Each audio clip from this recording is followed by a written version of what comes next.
오늘 그 길을 걸으라라는 제목으로 하나님 말씀 증거하겠습니다.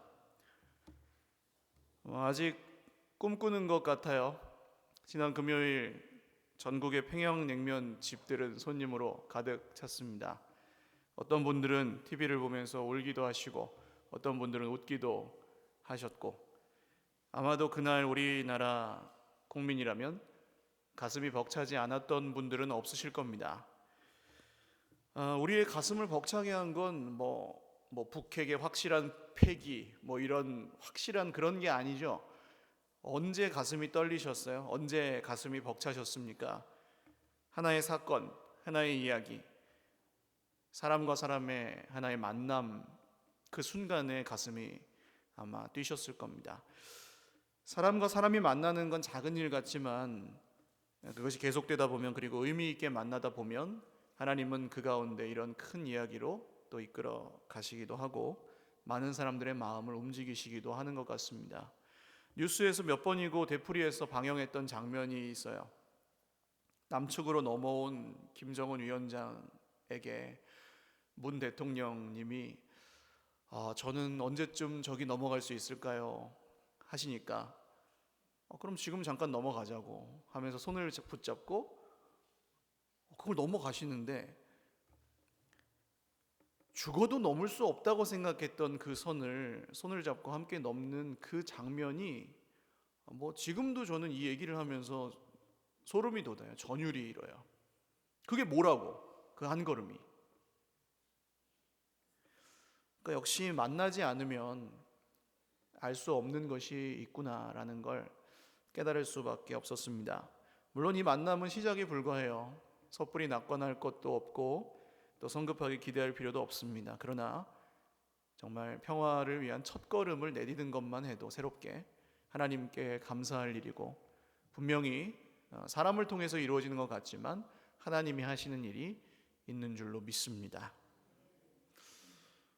평화의 시대에 발맞추어 우리도 평화를 위해서 평화의 길을 걸어가야 할 텐데, 사실 우리 인생에 평화로울 때보다 평화롭지 않을 때가 훨씬 많습니다. 그러면 세상 사람들은 다 평화를 원하고 각자 저마다의 방식으로 평화를 추구하는데, 오늘 성경에도 그런 사람들이 나옵니다. 첫 번째는 헤롯의 길입니다. 사람을 문제 해결의 대상이나 혹은 도구로 보는 길이에요. 오늘 예수님은 제자들에게 헤롯의 누룩을 주의하라고 말씀하십니다.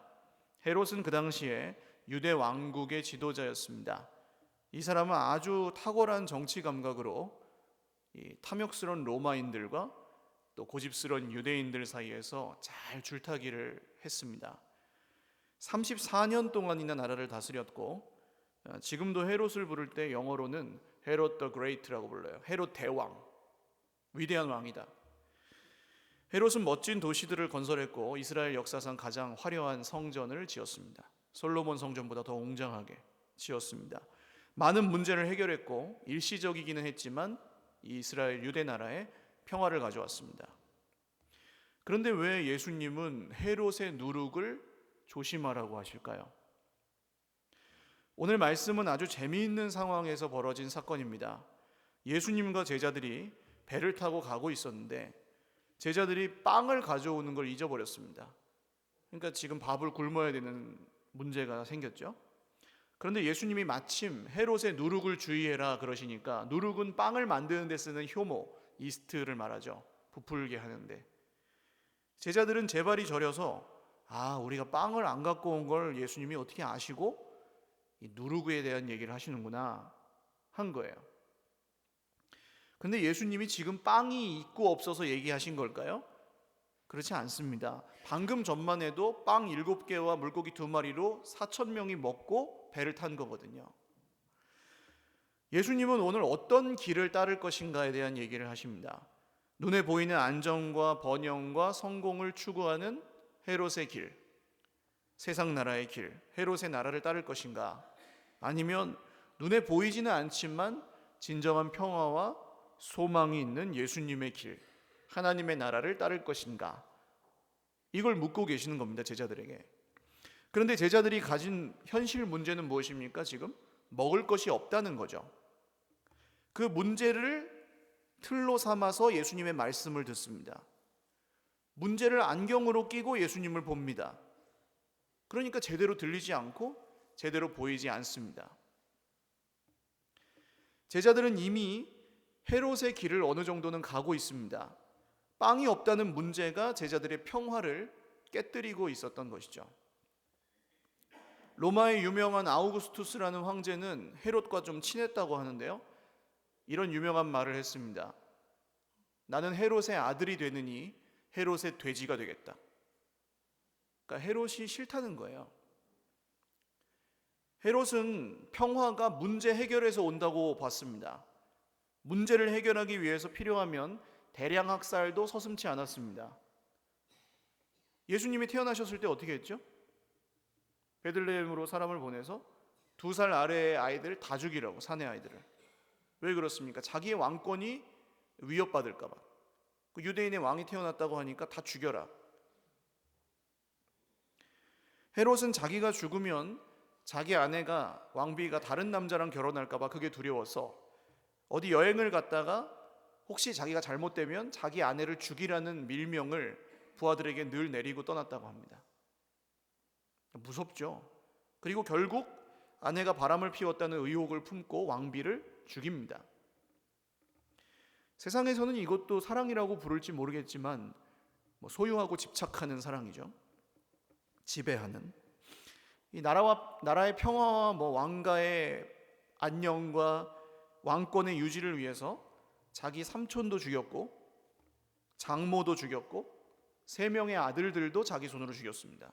헤롯은. 헤롯의 길은 평화를 이루기 위해서 문제를 해결해야 되는데 사람도 그 문제 해결의 대상이 됩니다. 문제를 해결하기 위해서 사람은 도구 취급을 받습니다. 결국 사람을 사람으로 보지 않는 것이 진짜 문제인 길이 헤롯의 길입니다. 근데 우리도 이런 실수를 많이 합니다. 바쁘고 중요한 일이 있으면 사람이 보이는 게 아니라 일이 보입니다. 큰 문제가 있으면 사람이 더 중요하게 생각해야 되는데 문제가 더 중요하게 생각되고요. 오늘 제자들도 그렇죠. 5천 명의 사람들을 어떻게 먹일 것이냐, 이 문제가 생기니까 사람들이 사람이 아니고 문제가 되잖아요. 걱정거리. 그런데 생각해 보십시오. 누가 나에게 전화를 해서 다짜고짜 안부도 묻지 않고 일 얘기부터 하면 좋으세요? 용건만 간단히 하고 끊는 게 예절이라고 하지만 일 얘기만 하고 그냥 딱 끊었어요. 그럼 기분이 좋을까요? 그렇지 않습니다. 그런데 내가 바쁠 때는 다른 사람이 그렇게 합니다. 우리는 어떤 중요한 일이나 중요한 문제를 앞두고 있을 때 반대하는 사람이나 나랑 생각이 다른 사람은 사람이 아니라 문제로 여깁니다. 뿐만 아니라 일상에서도 나랑 맞지 않는 사람, 내 마음에 들지 않는 사람을 사람이 아니라 문제로 대해서 해결하려고 합니다. 속된 표현으로는 해치우려고 합니다. 우리는 해치우는데 굉장히 익숙합니다. 진짜 힘들게 하는 사람이 있으면 그 사람이 없어졌으면 좋겠다는 생각을 하기도 합니다. 그 사람을 안 만나고 포기합니다. 그 사람을 향해서 마음을 닫습니다. 그럴 때 그 사람은 내 속에서 사람이 아니라 문제로 여겨지는 거죠. 평화와 안정감을 얻기 위해서 문제를 억지로라도 바꿔야 되고 그 문제가 사람이면 사람도 그렇게 하려고 합니다. 혹은 하다가 안 되면 포기해버립니다. 예를 들어서 우리의 자녀들은 어떻게 살고 있습니까? 대부분의 가정에서 자녀에게 진짜로 필요한 것보다 부모가 주고 싶어 하는 것이 더 우선이 됩니다. 물론 대부분의 경우에 자녀들보다 부모의 판단이 낫습니다. 그러나 부모가 늘 100% 옳은 선택을 하는 것은 아니죠. 이걸 인정하고 키우는 것과 자녀를 소유하고 지배하는 것은 완전히 다릅니다. 또 인격적인 소통이나 대화 없이 부모의 뜻이, 부모의 기준이 강요될 때도 있습니다. 아이들에게. 그러다 보면 자녀들은 그런 방식에 길들여집니다. 그런 경험이 있으실지 모르겠어요. 정말 닮지 말았으면 좋겠는 걸 내 아들이 닮아요.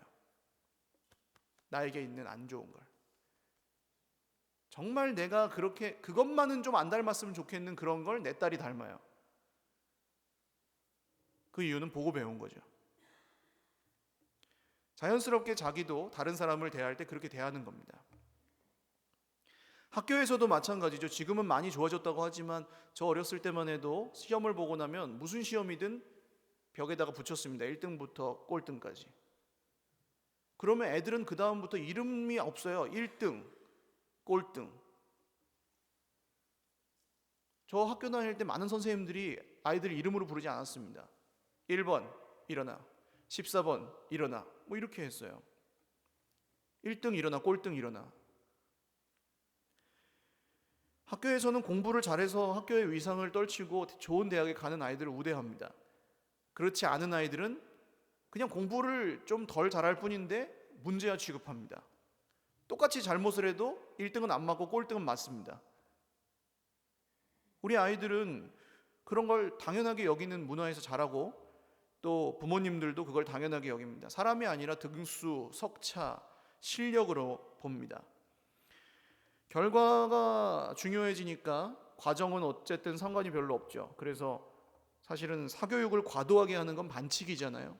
1학년들은 1학년 과정만 딱 배우고 그걸 가지고 경쟁을 해야 되는데 1학년이 2학년 걸 배우고 와가지고 시험을 같이 보면 당연히 얘가 잘 보죠.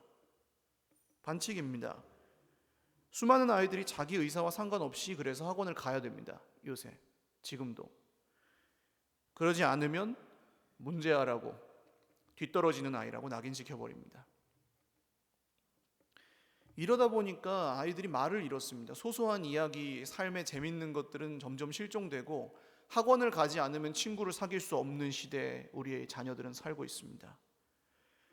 삶의 목적을 찾을 수가 있나요? 생각하지 않는데 그냥 그게 전부인데 아이들은 핸드폰이 유일한 낙입니다. 대부분.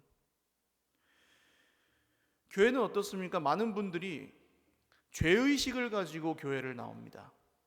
나는 이것도 못하고 나는 그것도 못하고 나는 저것도 못하고 그래서 하나님께 너무 죄송해요. 하나님께 죄송하고 우리가 부족한 건 사실입니다. 그러나 진짜로 죄송하고 회개하기 원하시면 오늘부터라도 성경을 묵상하고 기도하기 시작하시면 됩니다. 할렐루야. 우리가 바뀌는 게 아니라 하나님이 우리를 바꾸십니다. 하나님 우리를 만나주시면 바뀌어요. 그러나 단순히 그냥 봉사를 적게 해서 죄송하고 헌금을 적게 내서 죄송하고 기도를 안 해서 죄송하고 성경을 안 봐서 죄송한 거면 그건 그냥 하나님과 별 상관없이 종교적인 의무를 하는 자기 만족적인 죄책감일 수도 있습니다. 하나님은 우리에게 그런 거 하라고 다그치지 않으십니다. 하나님이 요구하시는 것은 오직 사랑하는 것입니다. 할렐루야. 헤롯의 길에는 그래서 진정한 평화가 없습니다. 사람을 사람으로 보지 않고 문제로 보는 것이 진짜 문제입니다. 그래서 예수님은 헤롯의 길에 아주 성공과 번영의 길인 것 같았지만 헤롯의 길을 따르지 않으셨습니다. 두 번째 길은 바리새인의 길입니다. 바리새인들은 평화를 어떻게 추구했냐면 내 편이 아니면 적이에요. 옳고 그름이 지배하는 내로남불 아시죠? 내로남불의 길이 바리새인들의 길이었습니다. 예수님은 바리새인의 누룩도 조심하라고 하십니다. 오늘 헤롯의 반대편에 있었던 사람들이 바리새인이죠. 헤롯이 구가하는 성공과 효율성과 안정감과 번영을 따르지 않고 자기들의 방식으로 평화를 추구했습니다. 하나님의 영광, 하나님의 말씀을 지키자, 이런 걸 열심히 했던 사람들이 바리새인들입니다. 세계사 얘기를 조금 해야 되겠어요? 알렉산더 대왕을 아시죠? 알렉산더 대왕이라는 사람이 2400년 전쯤에 이 그리스랑 지중해 전체를 지배하는 제국을 건설했습니다. 근데 일찍 죽었어요. 그래서 죽은 다음에 나라가 몇 개로 나눠졌는데 그 중에 한 나라가 유대 지방을 식민 지배, 통치하게 됐습니다.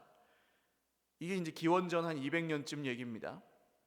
그때 안티오쿠스 에피파네스 4세라는 왕이 있었는데, 이 사람은 뭐 거의 좀 광인에 가까운 사람이었대요. 원래는 위대한 사람이라는 뜻으로 에피파네스인데 미친 사람이라고 해서 에피마네스라고 불렀답니다. 이 사람은 유대인들이 제일 싫어하는 짓을 엄청나게 많이 했습니다. 안식일을 폐지하고 성전에 돼지피를 뿌리고 성전에서 제우스 신에게 제사를 지내고 뭐 성직을 매매하고 별의별 행동들을 다 했어요. 그러자 바리새인들은, 이제 유대인들은 목숨을 걸고 전쟁을 벌여서 자기들의 독립을 이뤄냈습니다. 로마가 쳐들어오기 전까지 바리새인들은 그 독립이 하나님의 승리라고 철저하게 믿었습니다. 우리는 읽지 않지만 뭐 마카베오서 뭐 그런 외경이나 위경 이런 것도 있죠. 그게 이런 얘기입니다. 그런 식으로 로마나 그리스 이 세상 문화가 하나님의 나라인 유대 나라로 막 쳐들어올 때 이 바리새인들은 하나님을 섬기겠다고 하면서 타협하지 않았습니다. 수많은 사람들이 그래서 죽었어요.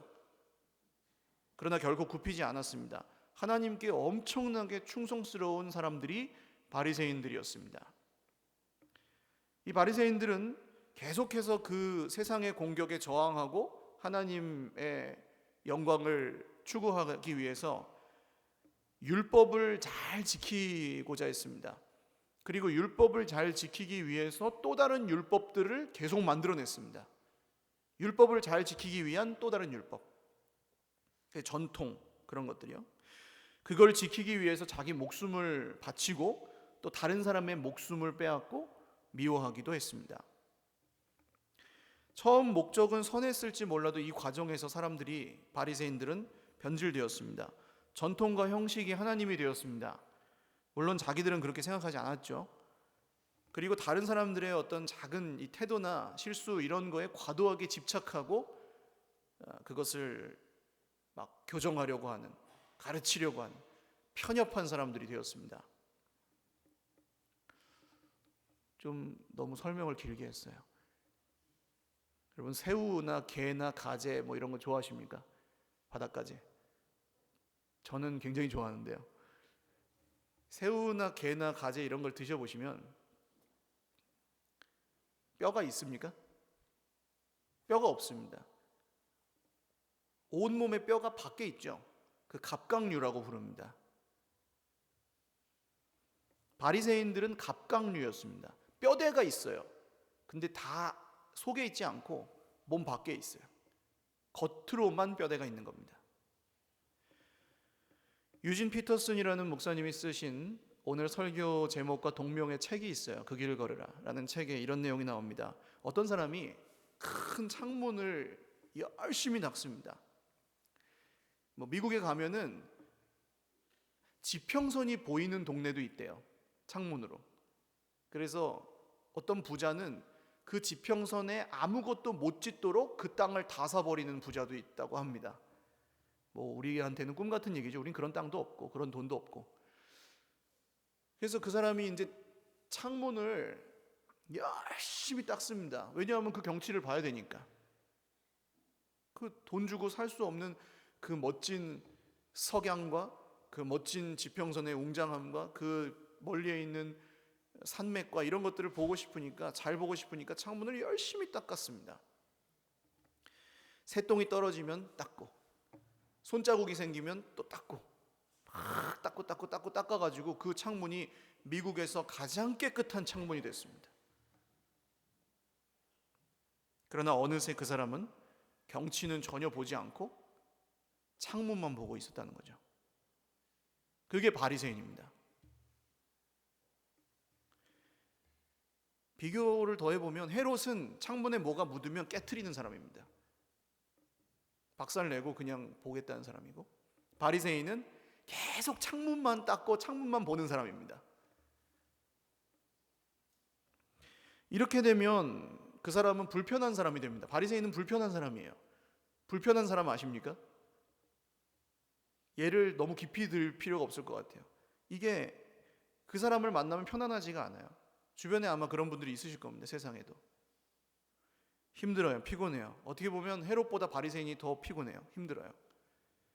헤롯은 자기한테 손해만 안 되면 잘 대해줍니다. 바리새인은 늘 자기도 힘들고 남도 힘들게 합니다.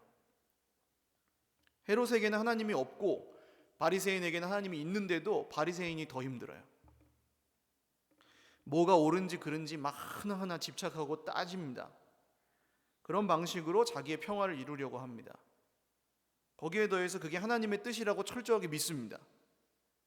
바리새인은 자기 확신과 하나님의 응답을 거의 동일시합니다. 그래서 그거에 맞지 않는 사람에게는 화가 나고 미워하고 싸우기도 합니다. 바리새인에게는 대화가 없습니다. 가르치거나 싸우거나. 왜냐하면 내가 알기 때문에, 내가 옳기 때문에. 예수님을 그래서 죽이는 거예요, 이 사람들이. 내 편이 아니면 적입니다. 너무나도 옳지만 친구가 없습니다. 그래서 외롭습니다. 내로남불이라는 말 아시죠? 내가 하면 로맨스, 남이 하면 불륜. 자기는 정작 안 보여요. 이 창문을 계속 닦으면서 한 손에는 걸레, 한 손으로는 창문을 이렇게 짚고 닦아요. 닦으면서 손자국이 이렇게 많아. 자기가 손자국을 내고 있는데 자기만 몰라요. 그게 바리새인입니다. 예수님은 이 사람들이 하나님을 열심히 섬겼지만 바리새인의 길도 따르지 않으십니다.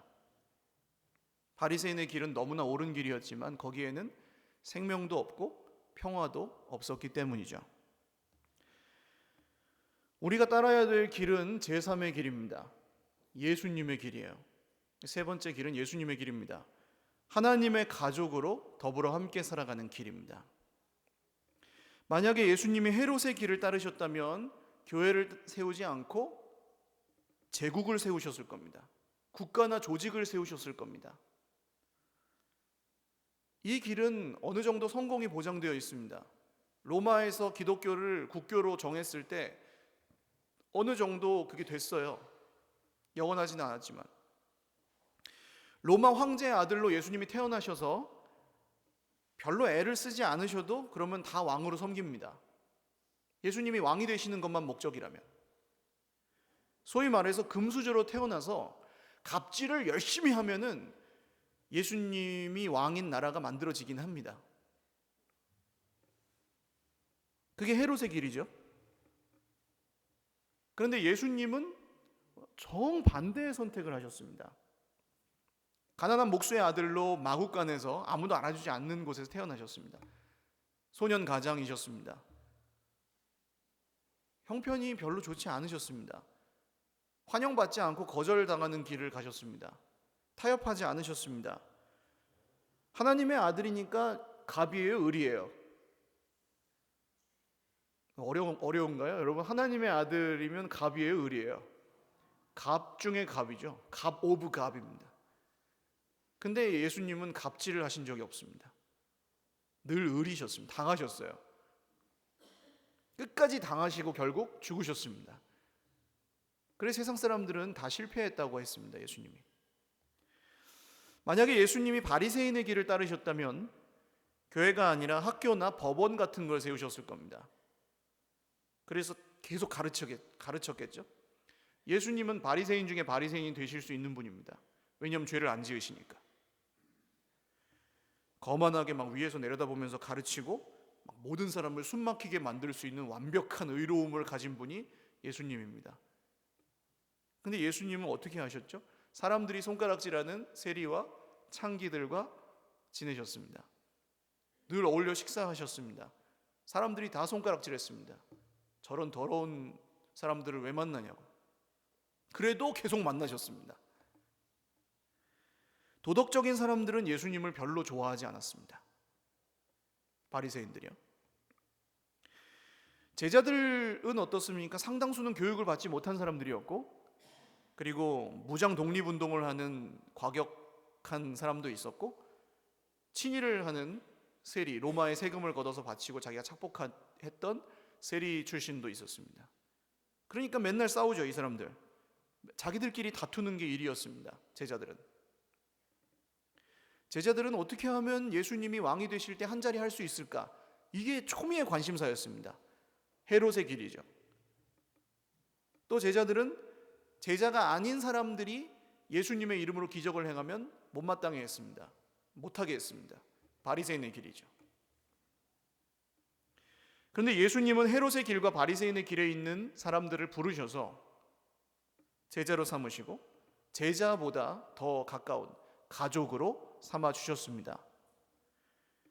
마가복음 3장 33절에 35절 말씀 제가 한번 읽어드릴게요. 대답하시되 누가 내 어머니이며 동생들이냐 하시고 둘러 앉은 자들을 보시며 이르시되 내 어머니와 내 동생들을 보라. 누구든지 하나님의 뜻대로 행하는 자가 내 형제요 자매요 어머니이니라. 진짜 예수님의 혈육의 육신의 가족이 찾아왔는데 그 사람들을 만나지 않고 옆에 있는 이 부족한 사람들을 자기 가족이라고 그러세요. 근데 여러분, 가족이 뭐 그렇게 특별한 얘기입니까?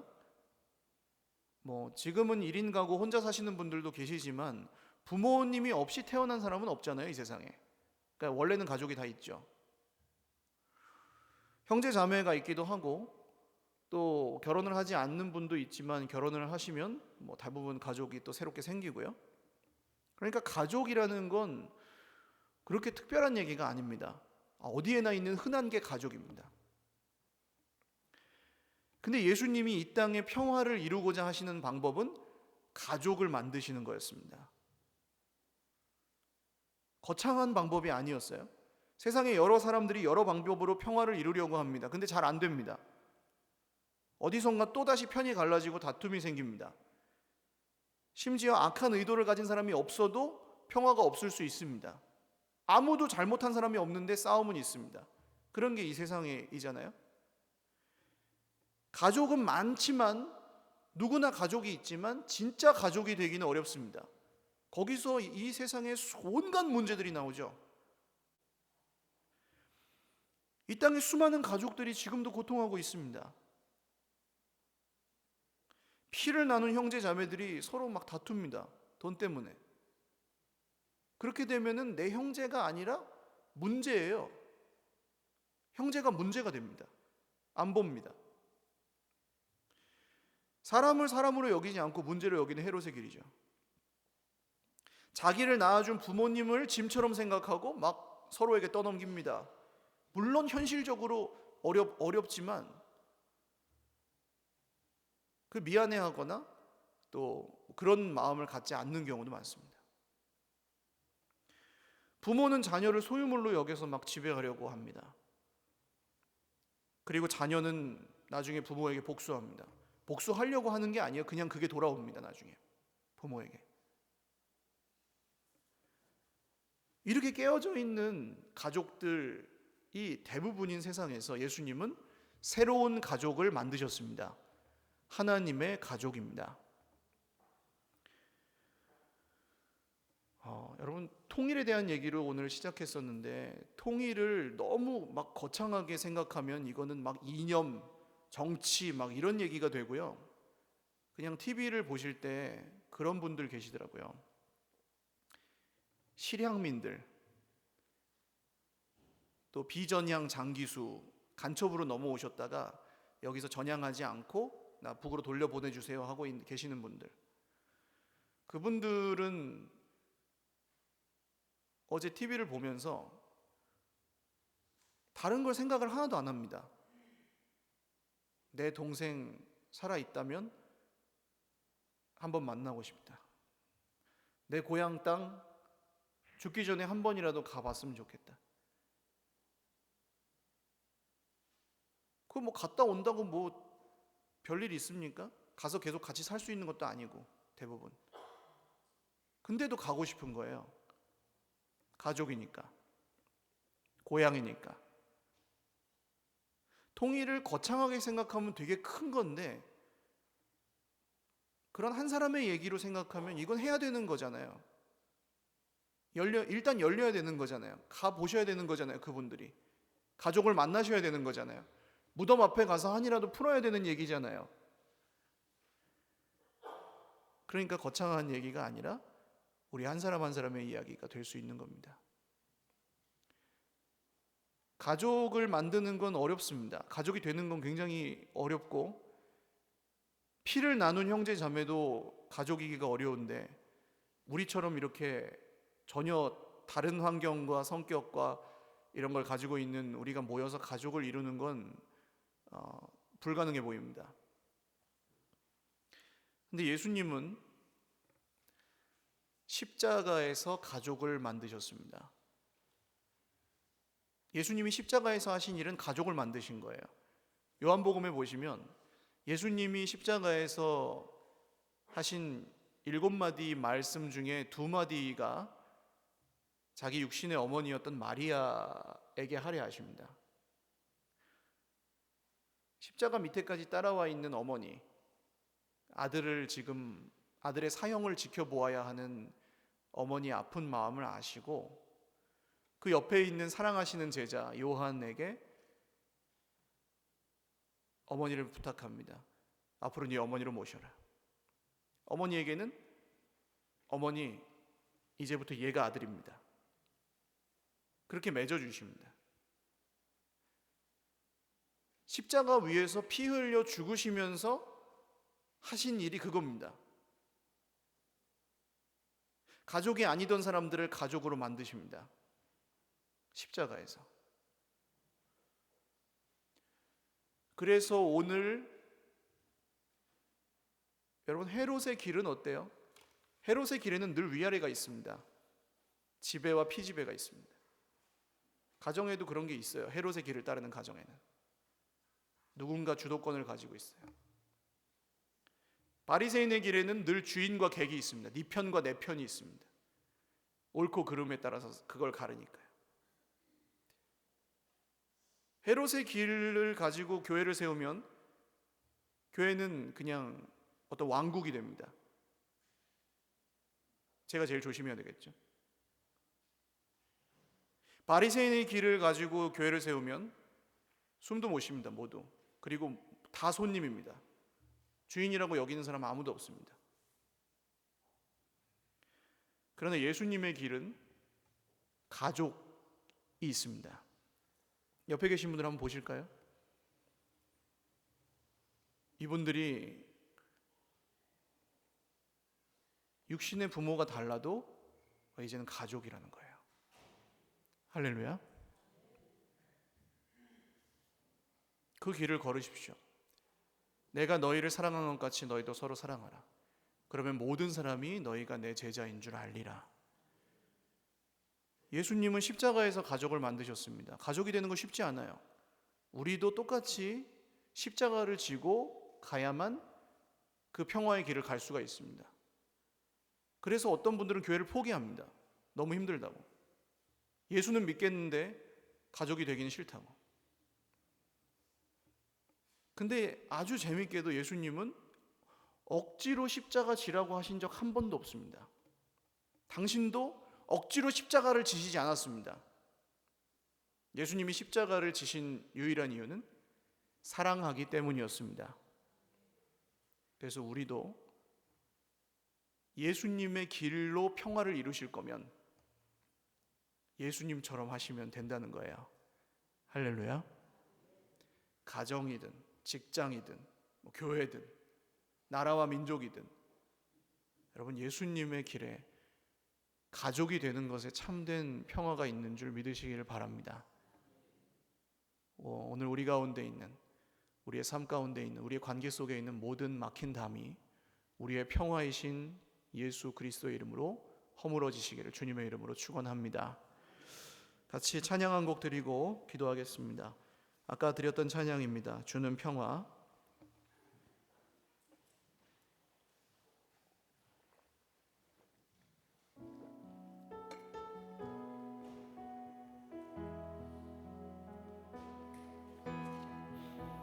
주는 평화,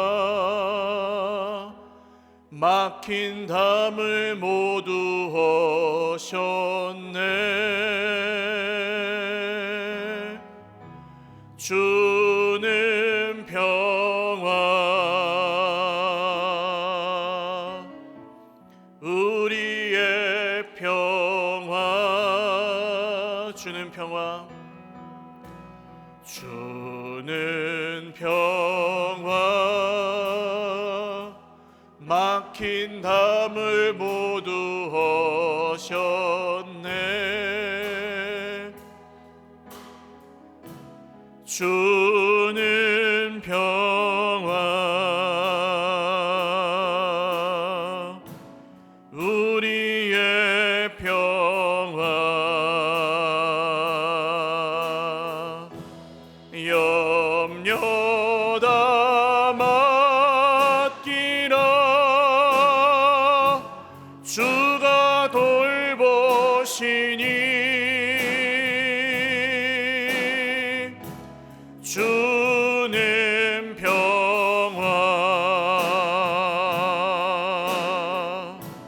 우리의 평화 염려 다 맡기라 주가 돌보시니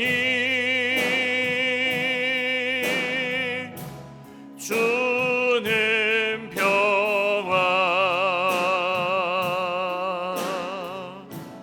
우리의 평화.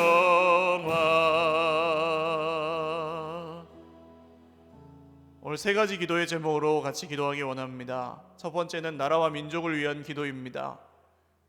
여러분, 우리는 아프리카에 있는 굶어 죽어가는 형제 자매들을 돕는데 가장 가까이에 있는 한 민족 피를 나눈 형제 자매들을 돕기는 꺼려합니다. 이걸 정치적으로 경제적으로 생각하면 통일은 못합니다. 그러나 고향에 한번 가보고 싶고 가족 한번 살았나 죽었나 만나고 싶은 할아버지 할머니의 얘기로 생각하면 다릅니다. 우리는 통일을 위해서 기도해야 하고 특별히 평화 통일을 위해서 기도해야 합니다. 하나님, 이 땅 가운데 예수님의 참 평화가 이루어지게 하여 주옵소서. 헤롯의 길을 따르고 바리새인의 길을 따르는 수많은 사람들이 저마다의 방법으로 평화를 추구하지만 평화가 없는 이 세상에서 이 나라 이 민족이 평화의 나라, 예수님의 이름으로 평화의 나라가 되게 하여 주시옵소서. 같이 기도하겠습니다. 하나님 아버지, 이 나라 이 민족 가운데 예수님의 평화를 허락하여 주시옵소서. 북에 아직도 가족을 두고 있는 분들, 또 정말 남쪽에 내려오지 못하고 북녘에서 눈물 짓고 있는 분들, 한 형제요 한 자매인 가족들이 만날 수 있게 하여 주시기를 원합니다. 아들을 잃어버린 어머니가 만나게 하여 주시고 부모를 잃어버린 아들이 만나게 하여 주십시오. 하나님, 동생을 잃어버린 오빠가 만나게 하여 주시고 언니를 잃어버린 동생이 만나게 하여 주십시오. 하나님, 가족들의 이야기입니다. 정치 이야기도 아니고 경제 이야기도 아니고 이것은 하나님이 원하시는 평화고 하나님께서 이루실 평화입니다. 저희들 기도하오니 주의 나라 이 민족 가운데 주 예수님의 평화를 허락하여 주시옵소서. 두 번째로 기도할 것은 우리의 가정들을 위한 기도입니다. 솔직히 말하면 우리는 가정에서 수많은 문제를 겪고 가까운 사람들에게 상처를 받고 상처를 주기도 합니다. 그럴 때 가족이 가족이 아니고 짐이 되고 숙제가 되고 문제가 되어서 염려와 걱정이 우리를 지배하고 어느샌가 우리가 서로를 가족으로 대하지 않는 모습도 봅니다. 마음을 닫고 포기해버리고 문제로 생각해서 짐처럼 생각하고 해도 안 되니까 그냥 놔버리는, 그리고 결국 헤어지는 가족들도 있습니다. 주님, 이 땅에 수많은 깨어진 가족들 긍휼히 여겨 주시옵소서. 우리 가정에 지금 있는 아픔들, 형제 자매 간의 불화, 부모님과 자녀 간의 문제, 정말 수많은 복잡하고 다 설명할 수 없는 이 가정 문제가 주 예수님의 평화로 온전히 채워지게 하여 주시옵소서. 우리 가정들을 위해서 같이 기도하겠습니다. 하나님 아버지, 우리의 가정을 위해서 기도합니다. 닫혀있고 막혀있는 부부관계가 사랑으로 풀어지게 하여 주시옵소서. 우리가 받은 예수님의 사랑이 가정을 향해 흘러가게 하여 주시옵소서. 지금도 이 땅에 깨어진 수많은 가정들의 소망은 헤롯의 길도 아니고 바리새인의 길도 아닙니다. 나는 다 알고 나는 다 의롭고 나는 다 할 수 있는 것 같지만 가족을 가족으로 대하지 않는 사랑 없음이 문제입니다. 주님, 우리가 사랑할 수 있도록 우리 마음에 주 예수님의 사랑을 충만케 하여 주십시오. 우리가 인내할 수 있도록 주 예수님의 인내를 배우게 하여 주십시오. 우리가 소망할 수 있도록 주 예수님의 소망을 우리 마음에 채워 주십시오. 우리 가정을 향하신 하나님의 계획을 믿습니다. 하나님, 우리 가정을 포기하지 않으시는 주님을 믿습니다. 정말로 십자가에 달리시면서도 육신의 어머니와 제자에게 가정을 만들어 주셨던 주님이 지금도 우리 가정을 붙들고 계시는 줄 믿습니다. 모든 가정에 주님의 평화를 허락하여 주시옵소서. 마지막 한 번 더 기도하겠습니다. 하나님의 새로운 가족인 교회를 위해서 기도하겠습니다. 헤롯의 길로 교회를 세우면 늘 위아래가 있고 계급이 있고 지시하는 사람이 있고 지시받는 사람이 있을 뿐입니다. 그러나 예수님의 길로 하나님의 가족을 만들면 우리가 할 것은 의무는 하나도 없고 사랑만 하면 됩니다. 바리새인의 길로 교회를 세우면 교회는 학교입니다. 학교에서 배우는데 12년을 배워도 영어를 못하는 것처럼 성경을 수십 년을 배워도 사랑을 못합니다. 바리새인의 학교는 사랑하는 가족을 만들 수가 없습니다. 하나님, 우리의 옳고 그름을 좀 포기하게 하여 주시옵소서. 자기 의를 십자가 앞에 내려놓게 하여 주시옵소서. 십자가에서 새로운 가족을 만드신, 자기 생명을 주심으로 이 교회를 세우신 주 예수님의 길을 우리가 따라갈 수 있게 하여 주시옵소서. 어렵고 힘들지만 자기를 부인하고 자기 십자가를 지고 따라갈 때 주 예수님이 우리를 도와주실 줄 믿사오니 말씀대로 이루어 주시옵소서. 교회를 위해서 기도하겠습니다. 하나님 아버지, 교회가 정말 하나님의 가족이 되기를 원합니다. 교회가 정말 하나님의 가족이 되기를 원합니다. 우리가 서로를 가족으로 여기게 되기를 원합니다. 우리가 서로를 가족으로 믿게 되기를 원합니다. 가족은 다툴 수도 있고 갈등이 생길 수도 있지만 헤어지지 않습니다. 가족은 어려움이 있고 다를 수 있지만 미워하지 않습니다. 사랑합니다. 주님, 우리가 정말 하나님의 새로운 가족입니다. 주 예수님이 자기 육체로 막힌 담을 허셨습니다. 주님이 이루신 평화를 우리가 성령이 하나 되게 하신 것을 힘써 지키는 하나님의 가족으로 서로를 사랑할 수 있도록 주님 우리 가운데 역사하시고 늘 교통하시며 우리의 마음이 주 예수님을 향하게 하시며 평화가 교회를 통하여 이 땅의 모든 평화가 교회를 통하여 임하고 시작되게 하여 주시옵소서. 존귀하신 주님, 평화의 왕이신 주님을 믿으면서도 우리의 마음 가운데 헤롯의 길이 있고 바리새인의 길이 있어 평화가 없을 때가 많습니다. 긍휼히 여겨 주시어서 사람을 문제와 숙제로 짐으로 여기지 아니하고 옳고 그름과 네 편과 내 편을 나누지 아니하고 주 예수님의 길, 사랑하는 길, 가족이 되는 길을 택하게 하여 주시옵소서. 이 길은 어렵지만 우리가 이 길을 택하고 십자가의 주님을 따라가면 반드시 주님은 우리에게 평화를 주실 것입니다. 우리가 그렇게 원하는 평화가 이 나라 이 민족 가운데, 우리 가정들 가운데, 우리의 교회 가운데 임하게 하실 줄로 믿습니다. 이 일을 끝날까지 계속해 가기를 원하오니 하나님, 억지로나 정말 의무감으로 부담으로 하지 아니하고 오직 주님이 우리에게 맡겨주신 단 한 가지 의무, 사랑하는 것만 계속할 수 있도록 저희 모두에게 은혜를 베풀어 주시옵소서. 감사하옵고 예수님의 이름으로 축복하며 기도 올리옵나이다. 아멘. 우리 하나님께 박수로 영광 돌리겠습니다. 다 같이 일어나셔서 방금 드렸던 찬양 후렴만 하고 마치겠습니다. 염려다 맡기라.